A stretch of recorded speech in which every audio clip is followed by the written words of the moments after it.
साधना, मैं तुझे बाद में फोन करूं? ठीक है जीजी, बाय। Okay bye.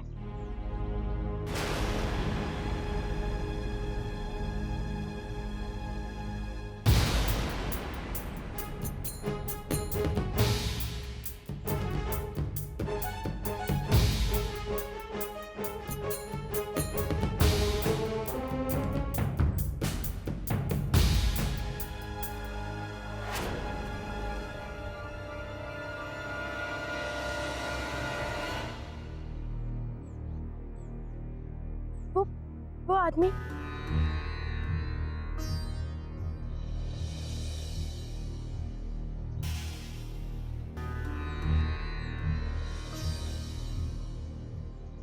अभी तो यही था। आलिक जी, बहुत खतरनाक था वो, मुझे घूर घूर के देख रहा था। मुझे तो लगता है कि यहाँ पे कोई चुपचाप से हमें देख रहा है, तो हमारा पीछा कर रहा है।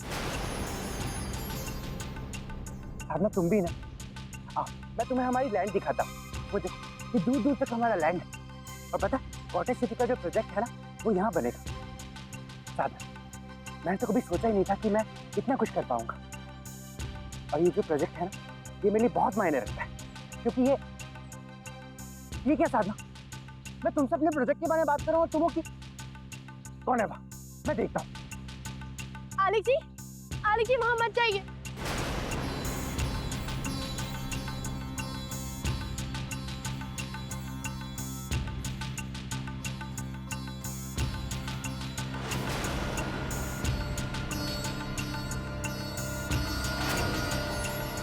आलेख भैया,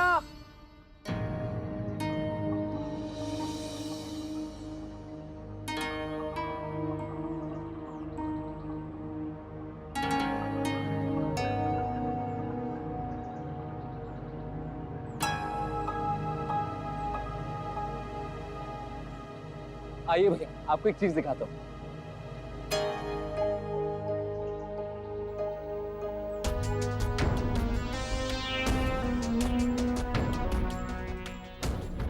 यार, अगर ये तीसरा इन दोनों के साथ अगर ऐसे ही मंडराता रहेगा तो हमारा काम कैसे होगा? होगा, जरूर होगा, बस एक मौका मिल जाए।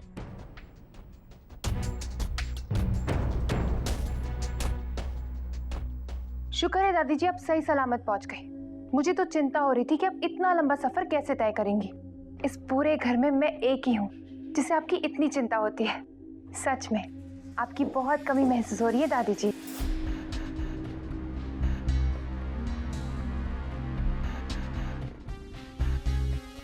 अच्छा दादी जी, आप अपना ख्याल रखिएगा, मैं फोन रखती हूँ।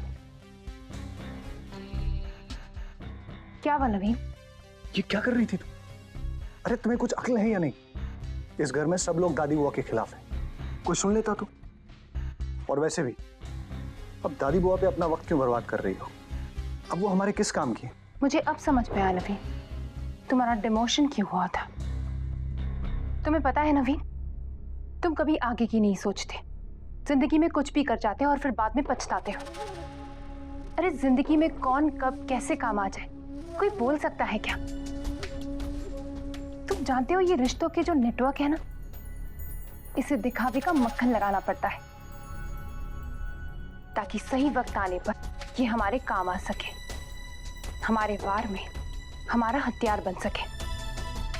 और नवीन सही वक्त आ चुका है क्योंकि रणधीर और आलेख घर पर नहीं है और यही मौका है वार करने का, समझे?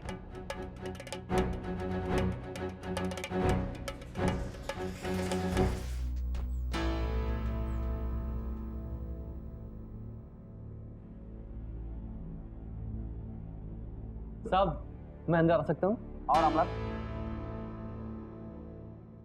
साहब लीजिए, मुंह मीठा कीजिए। अरे रामलाल भाई, ये मिठाई की खुशी में? जी सर, आज मेरी बीवी ने मेरे बेटे को जन्म दिया है सर, बहुत खुश हूँ सर आज मैं। अरे भाई मुबारक हो, ये तो है ही खुशी की बात। जी सर, अब तो मेरी बीवी और मेरा बेटा सर, इन्हीं से मेरा जीवन है, इनसे बढ़कर कुछ है ही नहीं सर। अब तो दो जानों की जिम्मेदारी आ गई सर मुझ पे।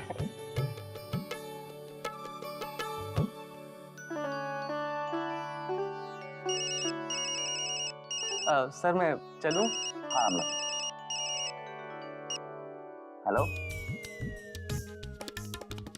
हेलो वीनू जी। हाँ मालती, अरे बड़ी लंबी उम्र है तुम्हारी, अभी तुम्हारे बारे में सोच रहा था मैं। वीनू जी, मेरे पेट में ना दर्द उठ रहा है, पता नहीं क्या बात है। दर्द उठ रहा है? तो मालती तुम एक काम करो, तुम डॉक्टर के पास चली जाओ। अकेली कैसे जाऊं? अरे अकेले क्यों जाओगी, माँ को लेके जाओ ना। नहीं, मैं उनके साथ नहीं जाऊंगी। क्यों, क्या हुआ?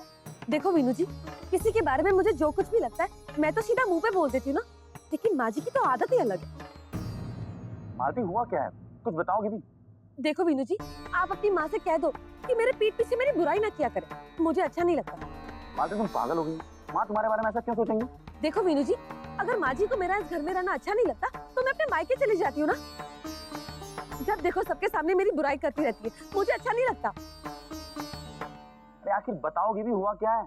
पता है वीनू जी, आपको विश्वास नहीं होगा, फोन पर किसी के सामने नमक मिर्च लगाकर मेरी बुराई कर रही थी।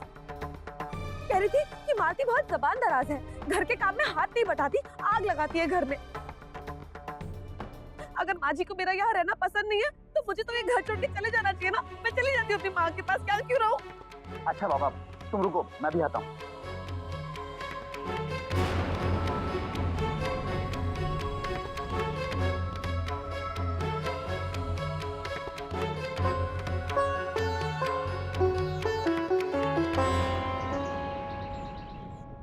पापा, मैं आपको मिस कर रहा हूँ, बहुत मिस कर रहा हूँ। आपके बिना बहुत अकेला महसूस करता हूँ पापा, अकेला हो गया हूँ मैं।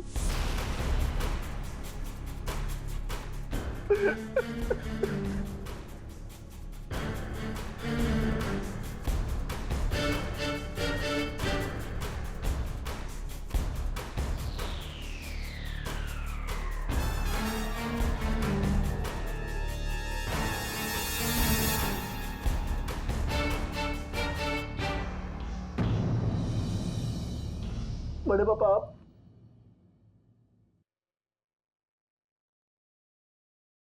बड़े पापा मैं जानता हूं मुझसे बहुत बड़ी गलती हो गई है, लेकिन अब मुझे अपनी गलती का एहसास हो गया। बड़े पापा, मैं अपनी दिल की गहराई से पछता रहा हूं बड़े पापा। मैं कुछ भी सह सकता हूं बड़े पापा, लेकिन आपकी नफरत नहीं सह सकता।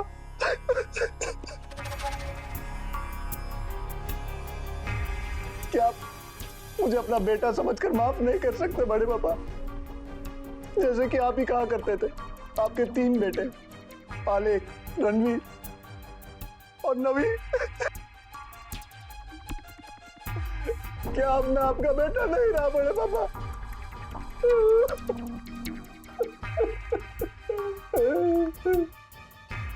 नवीन,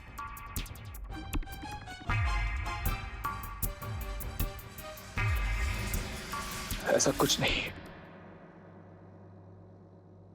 मैंने कभी भी तुम तीनों में कोई फर्क नहीं किया, हमेशा तुम्हें अपना समझा नवीन। लेकिन तुम्हारी हरकतों ने, खैर, कोई कब तक अपने बच्चे से नाराज रह सकता है? चलो, मैंने तुम्हें माफ कर दिया। Now, no tears, okay? बड़े पापा, आपने मुझे माफ कर दिया, अब मुझे और कुछ भी नहीं चाहिए। Don't forget, we are one family. Yes. अच्छा नवीन, मुझे एक बहुत ही अर्जेंट काम से बाहर जाना है। You take care. I'll catch you later. Bye.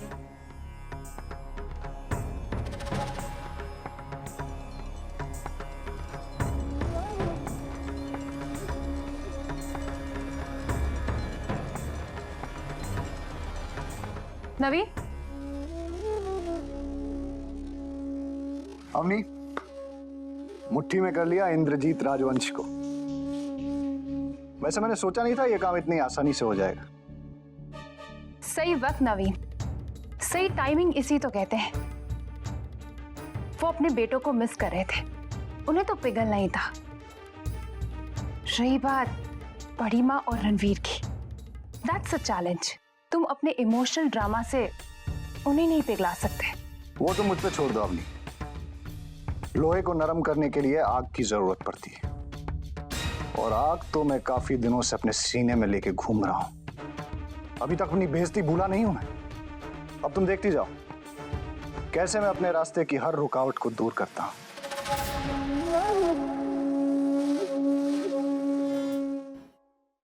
हाँ माँ, मैं ठीक हूँ। माँ, मैं घर से बाहर जा रही हूँ।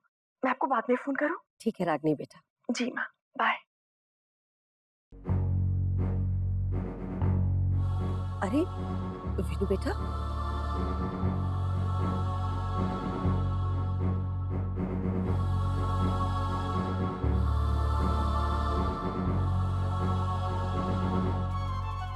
वीनू बेटा, तू इतनी जल्दी लौट आया? माँ घर में सुकून रहेगा तभी तो ऑफिस में अच्छे से काम कर पाऊंगा ना। क्या कह रहा है वीनू बेटा? माँ ऐसा क्यों करती हैं आप? मैं कुछ समझी नहीं। अभी भी फोन पे बात कर रही थी ना। मैं पूछता हूँ फोन पे मालती की बुराई करने की जरूरत ही क्या थी माँ? मैं यहाँ सब कुछ ठीक करने में लगा हूँ और आप है कि माँ एक मुसीबत खत्म नहीं होती दूसरी शुरू हो जाती। मुझे इस घर में शांति चाहिए, शांति। आप ये बात क्यों नहीं समझती?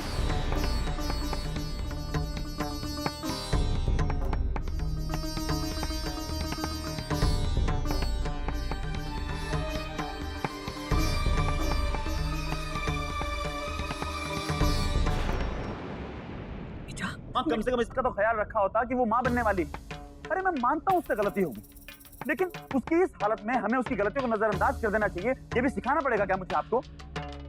माँ हमेशा अपने बारे में मत सोचिए, कभी तो मालती के बारे में भी सोचिए। आपके बेटे की पत्नी आखिर वो।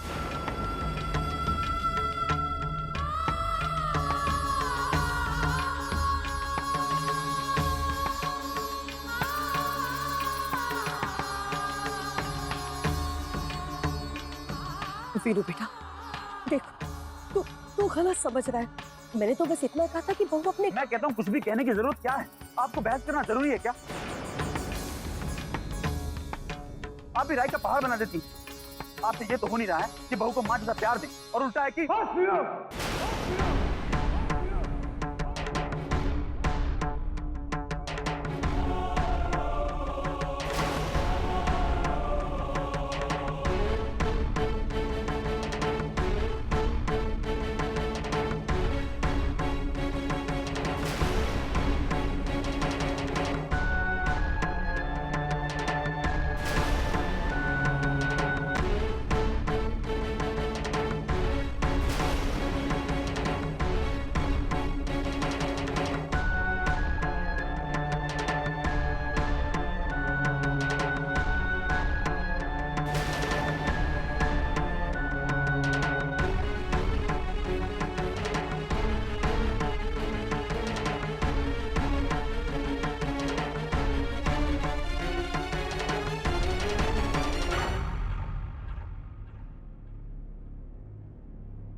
पहले तो जरा तमीज से बात करना सीखो अपनी माँ से, और फिर जो कहना है जरा सोच के कहो।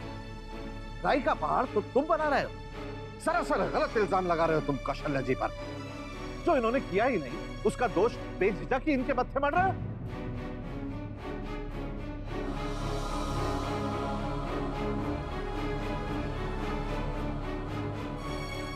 अगर तुम्हें लगता है कि तुम्हारी पत्नी सही है और तुम्हारी माँ गलत, तो फिर माफी क्यों मांगी थी तुमने हमसे?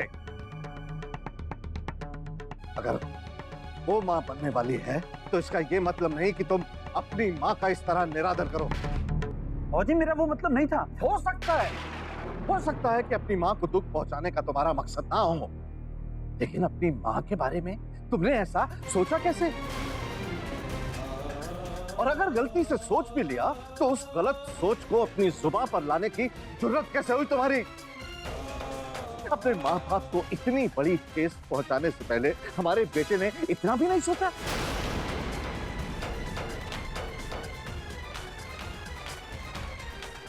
और जी कुछ तो वजह होगी, कुछ तो हुआ होगा। मैं सब यूं ही तो नहीं कहूंगा। क्या क्या कहना चाहते हो तुम? कि तुम्हारी माँ तुम्हारी पत्नी का बुरा सोचती है? क्या ये झूठे लांछन लगाती है अपनी माँ पर? क्या उसे दुखी देखकर इन्हें खुशी मिलती है? क्या यही विश्वास रह गया है तुम्हारा तुम्हारी माँ की ममता पर, इनकी सच्चाई पर? नहीं बाबूजी, बस अब और बहस नहीं होगी।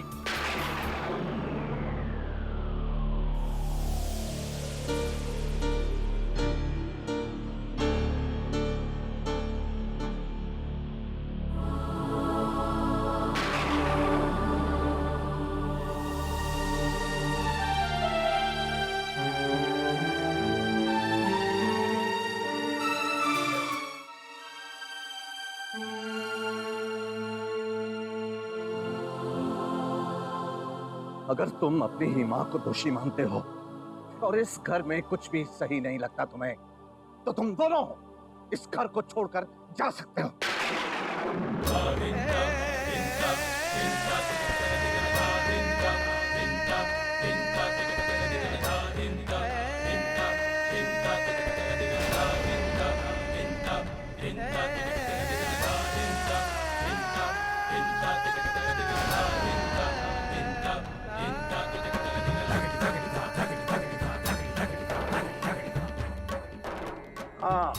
हाँ, ठीक सुना तुमने।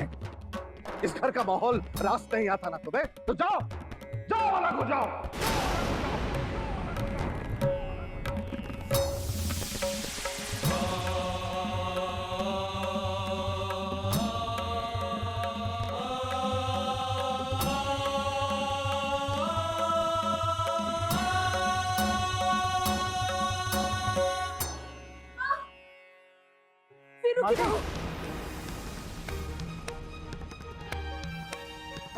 क्या हुआ? क्या हुआ बेटा? सुनिए जी, जल्दी से डॉक्टर को फोन लगाइए। मैं एम्बुलेंस के लिए फोन करता हूँ। बहू, जल्दी करिए ना।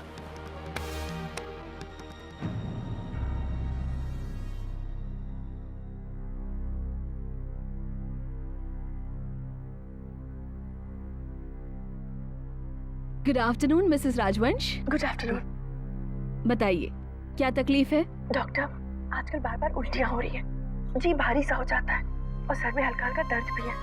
समझ में नहीं आ रहा है कि आखिर क्यों हो रहा है। मैंने तो बाहर का कुछ भी नहीं खाया। ठीक है, अभी मैं आपका चेकअप करती हूँ और हाँ, आपको कुछ टेस्ट भी करवाने होंगे। चलिए चेकअप रूम में चलिए।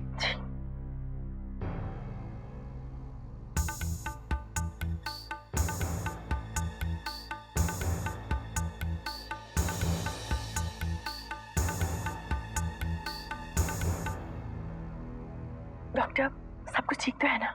Yes, everything is okay. आपके साथ आपके हस्बैंड तो आए होंगे ना? जी नहीं, वो तो किसी काम से बाहर गए हुए हैं।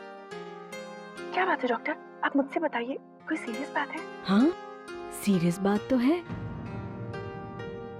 क्या डॉक्टर? आप माँ बनने वाली हैं।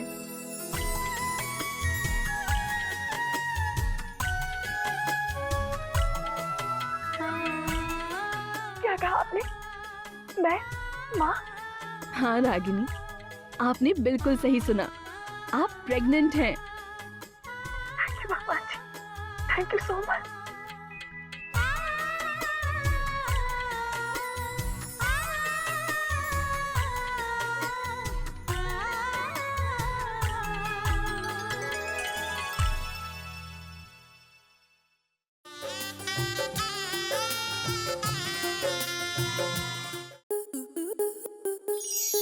स्टार प्लस के ऐसे ही और बेहतरीन लम्हे देखने के लिए सब्सक्राइब करें हमारे YouTube चैनल को।